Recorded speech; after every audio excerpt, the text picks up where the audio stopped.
வாழ்க வளமுடன். அன்னை பாலா திரிபுரசுந்தரியின் கருணையினால் இந்த உலக மக்கள் அனைவருக்கும் நல்லதே நடக்கட்டும். அன்பர்களே, நாம் இன்னைக்கு பார்க்க போகிற பதிவு என்னன்னா, குருவோட இணைந்த கோள்கள் எந்த மாதிரி பலனை அவங்கவுங்க வாழ்க்கையில் நம்மளுக்கு தரும் அப்படிங்கிறத பற்றி ஒரு பொதுவான கருத்தை பார்க்கலாம். இதுக்கு முன்னாடி போட்டிருந்தது குருவோட கேது மட்டும் இணைஞ்சிருந்தா எப்படின்னு சொல்லி போட்டிருந்தோம். அது ஒரு நல்ல லெவலுக்கு எல்லாரும் ஒரு ஆதரவு கொடுத்துருந்தாங்க, பார்த்தாங்க. அது இருக்கிற உண்மை ஒரு சிலருக்கு ஏதோ சில மாற்றங்கள் இருந்தது. அவங்கள கேள்வியும் நம்மளை கேட்டிருந்தாங்க. நல்லது தான். பொதுவாகவே குரு கேது இணைவு அப்படிங்கிறது ஒரு சில ஜாதகங்கள் நடக்கும்.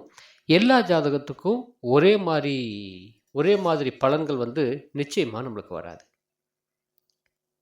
நிறைய ஒரு நிமிஷம் நம்மளுக்கு மாறுறதுனால நிறைய மாறுபாடுகள் ஒவ்வொருத்தரோட வாழ்க்கையிலும் நம்மளுக்கு நடந்துகிட்ருக்கு. அப்படி நம்ம எடுத்துக்கிட்டோம் அப்படின்னா, குரு கேது இணைந்தவர்களுடைய அத்தனை பேர்த்துடைய வாழ்க்கையும் கிட்டத்தட்ட குரு 1 வருஷம் நிற்கும் ஒரு ராசி கட்டத்துக்குள்ளே, கேது 1.5 வருஷம் நிற்கும்.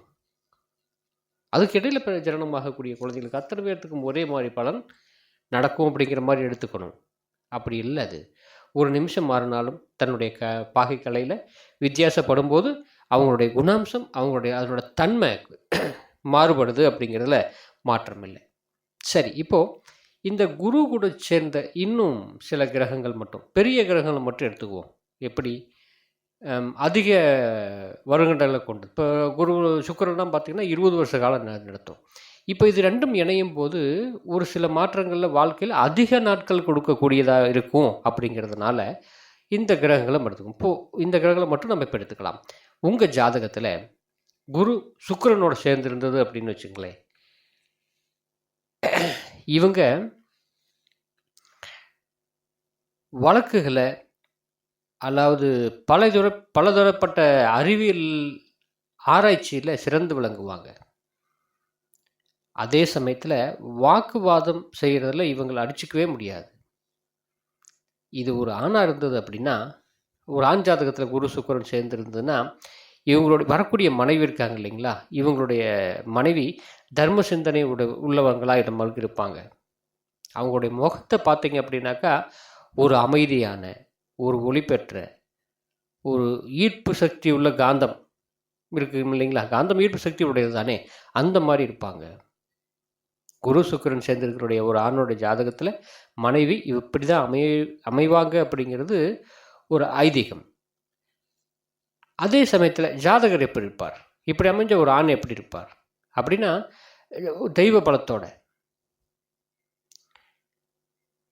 அதாவது தெய்வத்தின் மேலே மிகப்பெரிய அதிக நம்பிக்கை, அது மேலே ஒரு ஈர்ப்பு, தெய்வ பலத்தினால ஒரு ஒரு காரியங்கள் நடக்குது அப்படிங்கிறதையும் அவருக்கு நடக்கும். இவங்க பணம் சம்பாதிப்பாங்க, நிறைய பணம் சம்பாதிப்பாங்க அப்படின்னு சொல்ல முடியாது. அதிகமாக சம்பாதிக்கலனாலும் கூட குடும்ப தேவைக்கு போதுமான அளவு இவங்க சம்பாதிப்பாங்க. ஒரு பெண் குழந்தை இவங்களுக்கு இருந்துன்னு வச்சுக்கோங்களேன், நல்ல ஒரு படித்து ஒரு டாக்டர் ரேஞ்சுக்கு, மற்றவங்களுக்கு உதவி செய்யக்கூடிய ரேஞ்சுக்கு இவங்க வந்துடுவாங்க. யோகம் பெற்ற ஒரு நல்ல குணமான பெண்ணாக இவங்க இந்த வம்சாவளியில் பிறந்த குழந்தைக்கு நம்மளுக்கு வரும். குரு சுக்கிரன் சேர்க்கை மிகப்பெரிய பலம். என்ன பலம் முக்கியமாக அப்படின்னாக்கா, அடுத்தவங்களுக்கு உதவி செய்கிறது இது மிகப்பெரிய பலம். அந்த எண்ணங்கள் வர்றதே பெரிய அபூர்வம் தானே. அப்போ தானே சந்ததிகள் நல்லாயிருக்கும். அதனால் குரு சுக்கிரனுடைய இணைவு சிறப்பு. சரி, இவங்க கூட எல்லாரும் பயப்படக்கூடிய சனி பகவான் இணைஞ்சிட்டாருன்னு வச்சுக்கோங்க, என்ன எப்படி இருக்கும்? ஒருத்தருடைய ஜாதகத்தில் குருவும் சனியும் சேர்ந்துருக்கு அப்படின்னா, குரு மதத்தையும் சனி தொழிலையும் குறிக்கக்கூடிய கிரகம் தானே. இந்த 2 கிரகமும் ஒரு ஜாதகத்தில் ஒன்றாகவோ, இல்லை அடுத்தடுத்த ராசியிலையோ, இல்லை சமசப்தமோ பார்வை பெற்றோ அடுத்தடுத்த டிகிரியில் ஒன்றாவோ இருந்தது அப்படின்னு வச்சுங்களேன், பர்டிகுலராக இவங்களுடைய கையில் பார்த்தீங்கன்னா குரு சனி மேடுன்னு சொல்லுவோம் இல்லையா, இதில் வி அடையாளம் இருக்கும். புத்திரேகை அப்படின்னு சொல்லக்கூடியவங்களுக்கு குருவும், விதிரேகை அப்படின்னு சொல்லக்கூடியதுக்கு சனியும் அதிபதி. இது ஜாதகருடைய கையில் புத்தி ரேகை அப்படின்னு புத்தி ரேகை சனி மேட்டையும் விதி ரேகை குரு மேட்டையும் கடந்து செல்கிற மாதிரி அமைஞ்சிருக்கும்.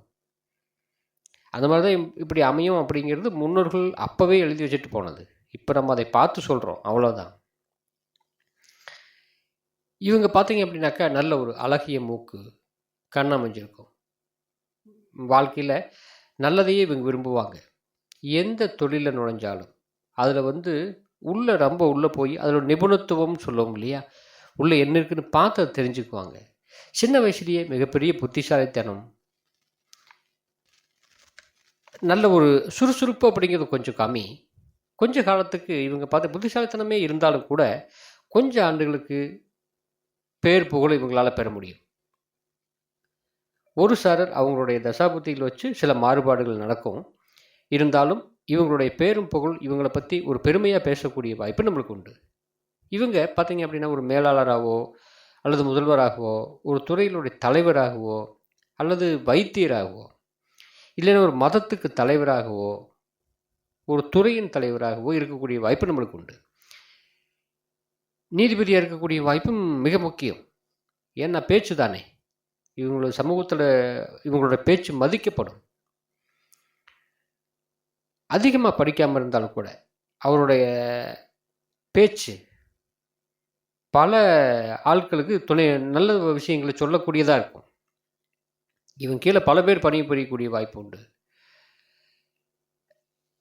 இந்த ஜாதகர் தன்னுடைய வேலைக்கும் தன்னுடைய வேலையை, அதாவது ஒரு ஃபேக்ட்ரி இருக்குது அல்லது ஒரு நிறுவனம் இருக்குதுன்னா அதுக்கு நிறைய ஆட்கள் இவங்க வச்சுருப்பாங்க. ஆட்கள் இவங்க கூட அந்யோன்யமாக இருப்பாங்க, ரொம்ப முக்கியம். கொஞ்சம் அஜீரண கோளாறு இவங்களுக்கு, வாயு மற்றும் அஜீரண கோளாறும் நம்மளுக்கு இருக்கும். இப்போ இந்த மாதிரி ஒரு இணைவு ஒரு பெண்ணோட ஜாதகத்தில் இருந்துன்னு வச்சுங்களேன், இவங்க பிறந்த மாத்திரத்திலிருந்தே அதிகாரம் மதிப்பு மரியாதை பெற்றவங்களாக இருப்பாங்க. இவங்களுக்கு வரக்கூடிய கணவர் பெரிய ஒரு சப்போர்ட் கொஞ்சம் குறைவான அல்லது ஒரு வசதி குறைவான இடத்துலேருந்து நம்மளுக்கு இருப்பாங்க. இந்த இணைவுனால இந்த பெண் அந்த வீட்டுக்கு போனாங்க அப்படின்னாக்கா குடும்பத்தை ஒரு வளமான குடும்பமாக ஆக்கிறதுக்கு எந்த பாதையோ அதை நோக்கி இவங்களுக்கு கூட்டிகிட்டு போவாங்க. பணம் ஒருவேளை ஒரு சில ஜாதகங்களுக்கு பணம் குறைவாக இல்லைனாலும் கூட இவங்களுடைய ஒத்துழைப்பு, இவங்கள பழக்க வழக்கம் எல்லாமே பணக்காரர் கூட இருக்கும். நல்ல ஒரு பக்திமானாக இருப்பாங்க. எப்போதும் தன்னுடைய பணத்தை எப்படியாவது சேர்த்துக்கணும், அதை பாதுகாத்துக்கணும், மனைவி மக்களை எப்படியும் ஒரு கரை சேர்த்துடணும் அப்படின்னு நினைப்பாங்க இல்லையா, அந்த மாதிரி இருக்கக்கூடிய வாய்ப்பு இவங்களுக்கு மிக அதிகம். எந்த காரணத்தை கொண்டும் மற்றவங்ககிட்ட சண்டைக்கு போக மாட்டாங்க. கோவப்படுறது கொஞ்சம் வீட்டுக்குள்ளே மட்டும்தான் இருக்குமே தவிர வெளியே இருக்கட்டும் கோவப்படுறது கொஞ்சம் குறைவு தான். தன்னுடைய குறிக்கோளை ஏதோ ஒரு வகையில் அடைஞ்சே தீரணும் அப்படிங்கிற ஒரு தீவிரமான ஒரு எண்ணங்கள் கொண்டவங்களாக இருப்பாங்க. அதுக்கடுத்தது அதிக வருடங்கள் கடக்கக்கூடிய ராகு. இந்த குரு ராகு இணைவு அப்படிங்கிறது மிக முக்கியமாக ஒரு புகழ்பெற்ற ஊரில் இவங்க பிறந்திருப்பாங்க. பிறந்த ஒரு வருஷத்துக்குள்ள அந்த குழந்தைக்கு ஒரு உயிருக்கு ஏதோ ஒரு ஆபத்து தப்பிச்சிருப்பாங்க. நல்ல ஒரு லட்சணமான உருண்டு திரண்ட உடல், தன்னுடைய சகோதரங்களோட கருத்துப்பாட்டின் காரணமாக கொஞ்சம் விலகி இருக்கக்கூடிய வாய்ப்பு உண்டு. பல துறைகளில் சிறந்து விளங்கக்கூடிய வாய்ப்பு இவங்களுக்கு இருக்கும். பல இடங்களில் பயணம் செய்யக்கூடிய வாய்ப்பு இவங்களுக்கு இருக்கும். இவங்க ஒரு சாரருக்கு மட்டும் இந்த முடக்குவாதம் சொல்லுவோம் இல்லையா, அந்த மாதிரி ஒரு பின்னாடி காலங்களில், ஆரம்ப காலகட்டங்களில் பின்னாடி காலங்களில் அந்த முடக்குவாதம்னால பாதிக்கப்படுவாங்கன்னு சொல்லப்பட்டிருக்கு. இதில் இன்னும் பர்டிகுலராக முன்னோர்கள் நம்மளுக்கு என்ன சொல்லியிருக்காங்க, இரு பிறவிகளுக்கு முன்னாடி பாட்டனாக பிறந்த இவர் இந்த பிறவியில் பேரனாக பிறந்திருக்குன்னு சொல்லுவாங்க. 2 பிறவிக்கு முன்னாடி பாட்டனாக பிறந்த இவர் இந்த பிறவியில் பேரனாக பிறந்திருக்கிறார் அப்படின்னு சொல்லுவாங்க இந்த குரு ராகு சேர்க்கை உள்ள ஜாதகர். வாழ்க வளமுடன். மீண்டும் அடுத்த பதிவில் பாலா.